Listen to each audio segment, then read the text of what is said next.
I am Ferdinand Marcos, and I am the President of the Republic of the Philippines. I stand today on behalf of 110 million Filipinos.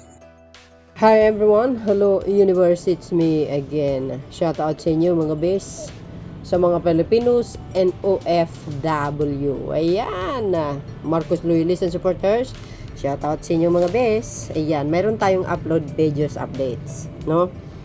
Kasi sa comment section ko, may sinasabi na saan daw yung ginto, no, na binintado ni Pangulong Marcos Jr. Baka nagkamali po kayo, sa mga bintang nyo. Baka gawain po ng puon nyo, sa mga dilis na mahilig magpakalat ng fake news, magbintang, yun pala gawain nila. Ito po, no, panoorin nyo ito mga kababayan, or i-research nyo po itong interview ni dating Secretary Jokno. Di ba? Ano man ito mga kababayan na sinasabi, nagbenta daw ng ginto si Pangulong Marcos Jr. Well, ito po yung aking respect dyan, sa mga nagsasabi doon sa comment section ko. Galing nyo talaga, no? Kala nyo sa akin B.O.B.O. Sabi dito mga kababayan, sabi dyan sabi dito for the first couple, ayan ilang tonelada gold kaya nabinta noong 2020. Alam po natin 2020 sino ang pangulo dyan. Alam nyo na, si Jokno pa, BSP Governor that time yun mga bes. Walang nabalitaan sa bintahan, di rin makita sa Googles.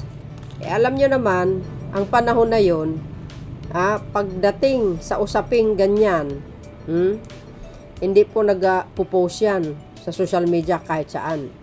Yan ay pananatilihing hidden, ika nga. See? Bakit? Itong West Philippine Sea, kailan lang po natin nalaman ang sinabi ni dating Chief Justice Secretary Carpio, na itong Ayungin Shoal isinuko ni Digong sa bansang China. Naalaman ba natin yan yung panahon niya? Hindi. Yan ang hirap no? So sabi dito, ilang toneladang gold kaya nabinta noong 2020. Si Jokno pa ang BSP governor that time. Wala nabilitaan sa bintahan, di rin makita sa Google. Hindi talaga mo makikita yan kasi hindi naman talaga binobroadcast mga kababayan. Naalala nyo nung panahon ni Panot? Correct me if I'm wrong, 2014. 'Di ba nag-shipment sila ng 3,500 na toneladang gold bar papuntang Thailand? Ano nangyari? Nakumpiska. Kumbaga nahuli sila, hindi na ituloy. Ewan ko lang kung naibalik dito. Hindi ko na ni-research yun mga bes, Yan po ay kung di ako nagkamali, ibanilita po yan ni, correct me if I'm wrong, kung di ako nagkamali, si Lutz Cruz ba yata yun? Ngayon mga kababayan, ito. Well, ito tayo, focus tayo dito. Ayan 2020. Alam nyo kung sinong pangulo that time. Basahin natin ng isa-isa, okay? Sabi dito mga kababayan, in September 2020, then BSP Governor Benjamin Jokno said the central bank would take advantage of the gold rush as the prices of the precious metal reach 1,900 per round. $1,900 per ounce from just 1,400 earlier in this year. Again. Ano ba yun? Mga dides. Ayan ito hanapin nyo po yung interview ni Secretary Jokno sa INC. Panoorin nyo yun. See? Ito pa. Gold broke above $2,000 per ounce in August, making the precious metal one of the 2020 best performing mainstream assets. Jokno was elaborating on remark he made on Friday when he revealed the central bank was considering selling gold to bring down the ratio to 10% and keep it there. Oh my goodness. What do you think, people? Galing talaga ng mga DDS shit, kung makapagbintang kay Pangulong Marcos. Si Apolacay may ginto yun nung binata pa, kahit hindi pa siya naging pangulo, kasi mahilig magkolekta yun, magbili ng ginto, si dating Pangulong Marcos Sr. So yan mga best, the bank will always be opportunistic in its reserves management, sabi ni dating Secretary Jokno. Di ba mga bes? Napakaiksi lang ito, pero ito lang po yung mga respect ko sa mga dilis na mahilig magsabi na ginto daw, nagbebenta si Pangulong Marcos Jr. Prove it. Ilatag nyo sa buong mundo kung mayroon man. Yan ang hirap sa inyo eh. Puro kayo kuda. Asaan ang mga resibo nyo? Tulad nito. Kayo talaga. Yan ang hirap tong yung mga na ito eh, mga kampo ng satanas na ito eh. Puro paninira lang ang alam eh. Imbis magpasalamat na lang sa magandang pamumuno ni Pangulong Marcos Jr. Kayo talaga. Wala na lang kayong gano'n, kundi paninira ng paninira. Wala na yung kasawa-sawa sa paninira. Anong benefit sa makukuha yung sa paninira sa kapwa? Sige nga. Ay paparusahan kayo ng Diyos sa mga kasama ng pag-ugali nyo. Hindi maganda yan. Binta kayo ng bintang. Guys, ang kapalagayan nyo? Yan po ang respect ko eh. Sa mga nagko-comment yan sa akin. Nabasa ko kanina. Kaloka. So, yun mga kababayan. Another bad news for DDS. Di ba? Kilala nyo naman siguro ito, no? Yan po si Mr. Lau. Di ba dating gabinete ni dating Pangulong Digong yan. Kaya sabi ko talamak ang ang corruption that time. Kaloka. Ano sabi dito? Ito yung bago. Sabi ng Rappler, mga kababayan. Agay. Ano sabi? New graft indictment versus Lau Parmalibosis over 4 billion worth of PPEs. Ay, nako. Kaya nga nasabi ko, talamak talagang corruption that time. Sa panahon ni Digong eh. 'Di ba? Ang yumaman, kumita ng gusto, ang mga Chinese. 'Di ba? Talaga naman. Ito ay courtesy po ng Rappler. Ayan ayan si Lau. Kilala nyo naman yan eh. Gabinete ni yan eh. Digungis ninyo. The indictment includes Lin Wing-Xiong, a close associate of Michael Yang, whose links to the drug trade is being investigated by the House Quad Committee. Ayan.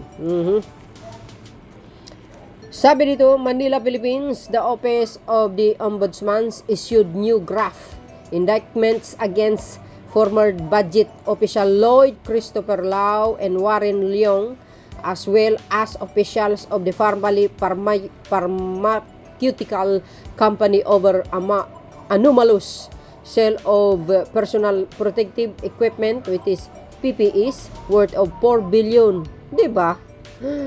Laki ng kita nila sa bansang Pilipinas. Itong mga salot sa lipunan talaga. Kumita yan. Kumita din ang pinuno. Diba mga beswa? Ano po ang kapalagayan nyo dito, mga kababayan? Anong araw ba ito? January 10, 2025. Ayan, tuloy. Finding probable cause, let the corresponding information be filed against the person's name below for violation of Section 3 -E of Republic Act number 3019 3019 before the purport core. Ano ba yan? Ang gulo.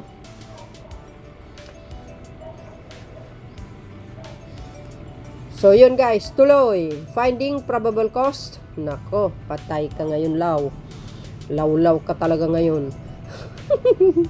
Let the corresponding information be filed against the person's name below for violation of Section 3-E of Republic Act number 3019 before the proper court. Read part of the resolution approved by Ombudsman Samuel Martires on Thursday, January 9 and obtained by the Rappler on Friday, January 10. Agay.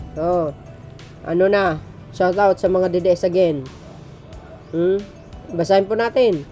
It involves 6 separate transaction from April to May 2020 where the Department of Budget and Management Procurement Service PSDBM bought PPEs such as face mask from the undercapitalized family whose directors were eventually found to be interlocking with the network of Michael Young, former presidential advisor to Rodrigo Duterte.